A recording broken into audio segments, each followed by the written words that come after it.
मेरे प्यारे देशवासियों, नमस्कार। कोरोना के खिलाफ देश आज फिर एक बहुत बड़ी लड़ाई लड़ रहा है।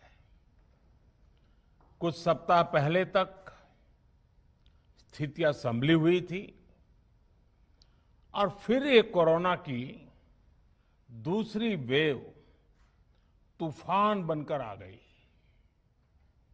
जो पीड़ा आपने सही है, जो पीड़ा आप सह रहे हैं, उसका मुझे पूरा एहसास है। जिन लोगों ने बीते दिनों में अपनों को खोया है, मैं सभी देशवासियों की तरफ से उनके प्रति संवेदनाएं व्यक्त करता हूं। परिवार के एक सदस्य के रूप में मैं आपके दुख में शामिल हूं। चुनौती बड़ी है, लेकिन हमें मिलकर अपने संकल्प, अपने हौसले और तैयारी के साथ इसको पार करना है। साथियों, अपनी बात को विस्तार देने से पहले मैं देश के सभी डॉक्टरों, मेडिकल स्टाफ, पैरामेडिकल स्टाफ, हमारे सभी सफाई कर्मचारी भाई बहन, हमारे एम्बुलेंस के ड्राइवर्स, हमारे सुरक्षा बल, पुलिसकर्मी, सभी की सराहना करूंगा। आपने कोरोना की पहली वेव में भी अपना जीवन दांव पर लगाकर लोगों को बचाया था। आज आप फिर इस संकट में अपने परिवार, अपने सुख, अपनी चिंता छोड़कर दूसरों का जीवन बचाने में दिन रात जुटे हुए हैं। साथियों, हमारे शास्त्रों में कहा गया है, त्याज्यम न धैर्यम विदुरेऽपि काले, अर्थात कठिन से कठिन समय में भी हमें धैर्य नहीं खोना चाहिए।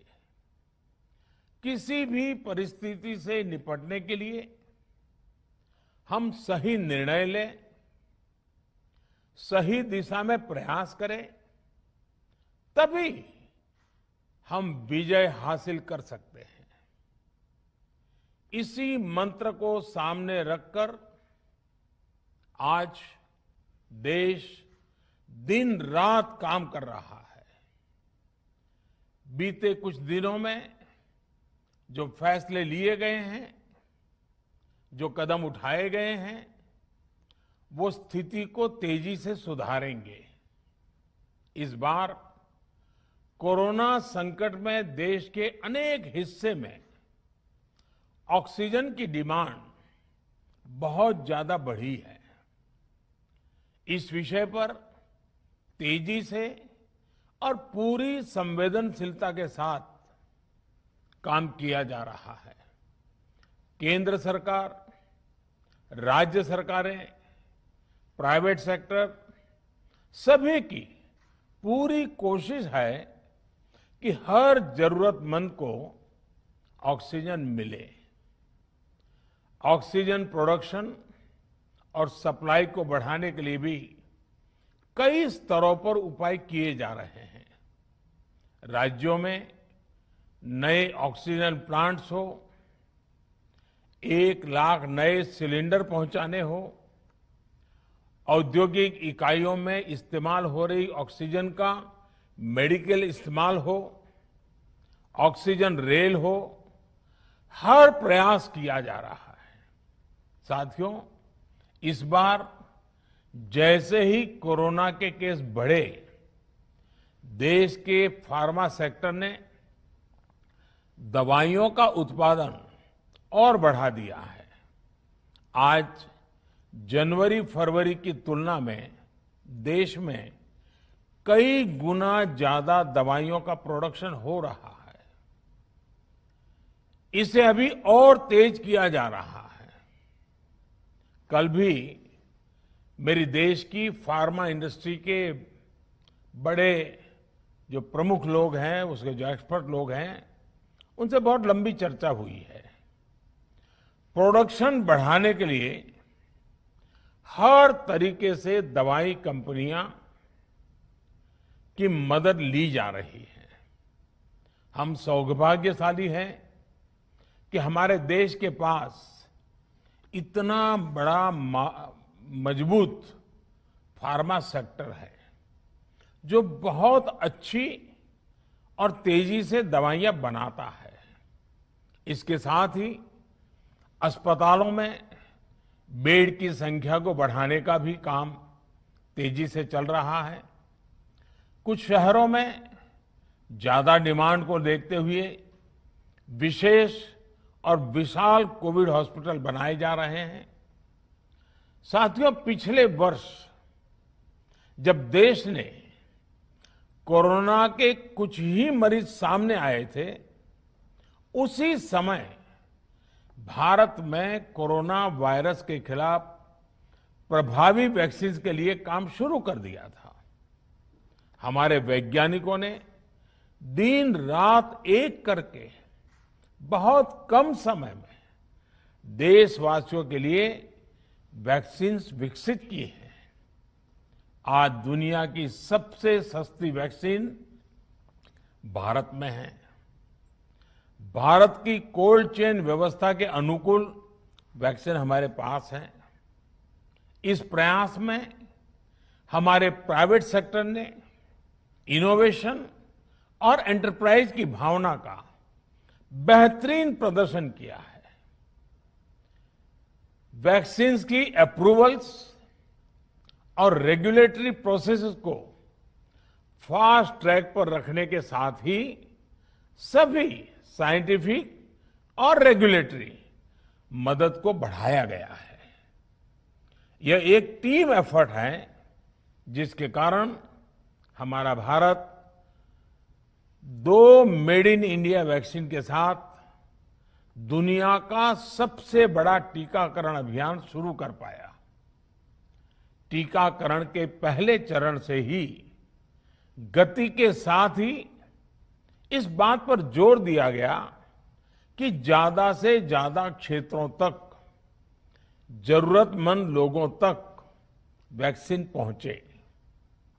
दुनिया में सबसे तेजी से भारत में पहले 10 करोड़, फिर 11 करोड़ और अब 12 करोड़ वैक्सीन डोज दिए गए हैं।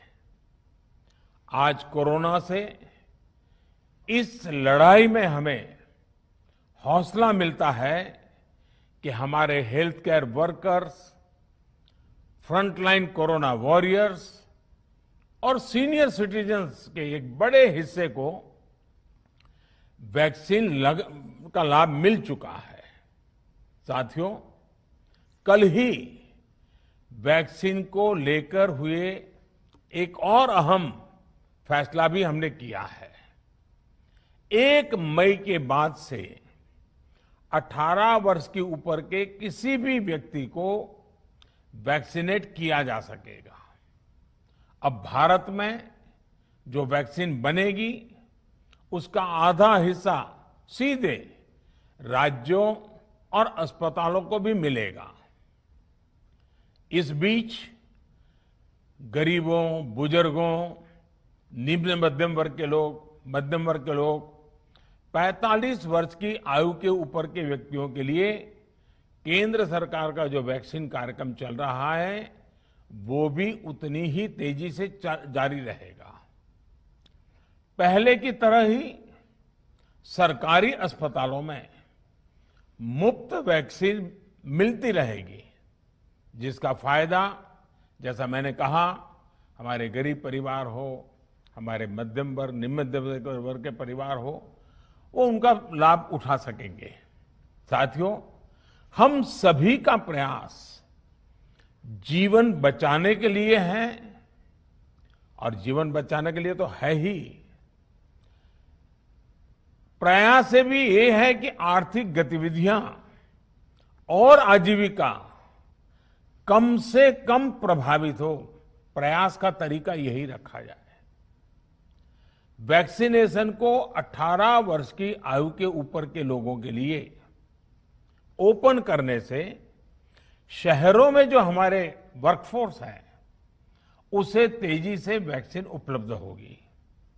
राज्यों और केंद्र सरकार के प्रयासों से श्रमिकों को भी तेजी से वैक्सीन मिले लगेगी।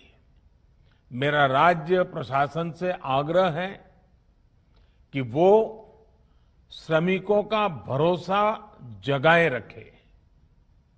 उनसे आग्रह करें कि वो जहां है वहीं रहे। राज्यों द्वारा दिया गया ये भरोसा उनकी बहुत मदद करेगा कि वो जिस शहर में हैं वहीं पर अगले कुछ दिनों में वैक्सीन भी लगेगी और उनका काम भी बंद नहीं होगा। साथियों, पिछली बार जो परिस्थितियां थी वो अभी से काफी भिन्न थी। तब हमारे पास इस वैश्विक महामारी से लड़ने के लिए कोरोना स्पेसिफिक मेडिकल इंफ्रास्ट्रक्चर नहीं था। आप याद करिए देश की क्या स्थिति थी। कोरोना टेस्टिंग के लिए पर्याप्त लैब नहीं, पीपीई का कोई प्रोडक्शन नहीं, हमारे पास इस बीमारी के ट्रीटमेंट के लिए कोई खास जानकारी भी नहीं। लेकिन बहुत ही कम समय में हमने इन चीजों में सुधार किया।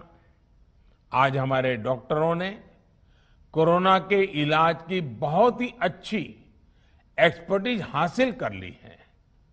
वो ज्यादा से ज्यादा जीवन बचा रहे हैं। आज हमारे पास बड़ी मात्रा में पीपीई किट्स हैं, लैब्स का बड़ा नेटवर्क है और हम लोग टेस्टिंग की सुविधा को निरंतर बढ़ा रहे हैं। साथियों, देश ने कोरोना के खिलाफ अब तक बहुत मजबूती से और बहुत धैर्य से लड़ाई लड़ी है। इसका श्रेय आप सभी को, सभी देशवासियों को ही जाता है। अनुशासन और धैर्य के साथ कोरोना से लड़ते हुए आप देश को यहां तक लाए हैं।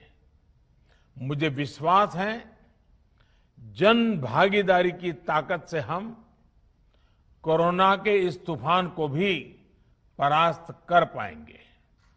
आज हम अपने चारों ओर देख रहे हैं कि कैसे कई लोग, कई सामाजिक संस्थाएं जरूरतमंदों तक मदद पहुंचाने में दिन रात जुटे हैं। दवाई पहुंचाना हो, खाने या रहने की व्यवस्था करनी हो, लोग पूरे मनोयोग के साथ काम कर रहे हैं। मैं इन सभी के सेवा भाव को आदरपूर्वक नमन करता हूं और देशवासियों से अपील करता हूं कि अधिक से अधिक मात्रा में इस संकट की घड़ी में देशवासी आगे आएं और जरूरतमंदों तक मदद पहुंचाएं। समाज के पुरुषार्थ और सेवा के संकल्प से ही हम ये लड़ाई जीत पाएंगे। मेरा युवा साथियों से अनुरोध है कि वो अपनी सोसाइटी में, मोहल्ले में, अपार्टमेंट्स में छोटी छोटी कमेटियां बनाकर कोविड अनुशासन पालन करवाने में मदद करें। हम ऐसा करेंगे तो सरकारों को न कभी कंटेनमेंट जोन लगाने की जरूरत पड़ेगी, न कर्फ्यू लगाने की जरूरत पड़ेगी और लॉकडाउन का तो सवाल ही नहीं उठता है, आवश्यकता ही नहीं पड़ेगी। स्वच्छता अभियान के समय देश में जागरूकता फैलाने के लिए मेरे बाल मित्रों ने बहुत मदद की थी। छोटे छोटे बालक, 5वीं, 7वीं, 8वीं, 10वीं में पढ़ने वाले, उन्होंने घर के लोगों को समझाया था, मनाया था। उन्होंने बड़ों को भी स्वच्छता का संदेश दिया था। आज मैं फिर अपने बाल मित्रों से एक बात विशेष तौर पर कहना चाहता हूं। मेरे बाल मित्र, घर में ऐसा माहौल बनाइए कि बिना काम, बिना कारण घर के लोग घर से बाहर न निकले। आपकी जीत बहुत बड़ा परिणाम ला सकती है। प्रचार माध्यमों से भी मेरी प्रार्थना है कि ऐसे संकट की घड़ी में वो लोगों को सतर्क और जागरूक करने के लिए जो प्रयास कर रहे हैं उसे और बढ़ाएं।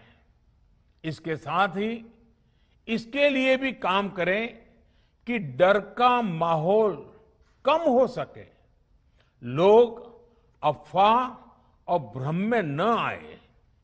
साथियों, आज की स्थिति में हमें देश को लॉकडाउन से बचाना है। मैं राज्यों से भी अनुरोध करूंगा कि वो लॉकडाउन को अंतिम विकल्प के रूप में ही इस्तेमाल करें।